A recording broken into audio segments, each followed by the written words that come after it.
Ms. Maryam Wardak, I'm sorry to cut you off here, but since you make such an important point, I would just request if you could perhaps give us an example so it provides us greater insight into what you're saying when you say the gravest form of psychological barriers or violence inflicted upon women and physical violence.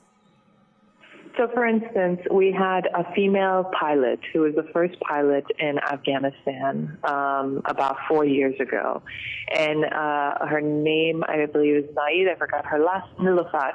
Nilufar was basically a phenomenon. She was receiving all this media support, and the government was behind her, and the international community loved her. But all of a sudden, her fiancé broke up with her because of the publicity that she was getting and how it was unacceptable for a girl to fly. Her family started to stop talking to her. And these are all psychological forms of abuse, isolating her. Her friends were not speaking to her. She found herself all alone. And not only herself, but her family, her mother, her sisters.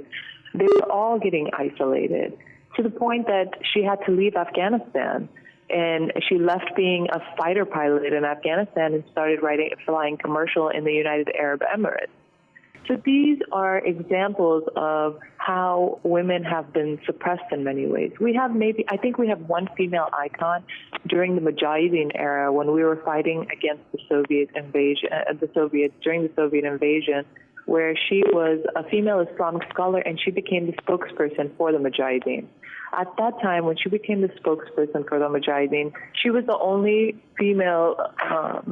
She was the only female icon at that time, and it gave a very little leeway for females. But because we didn't have that much role in media in Afghan households, she became more of an icon in the region versus in Afghan homes. Right. So these are the kind of examples that I can give you. Currently, the Afghan females. Ms. Maryam Wardak, I'm sorry to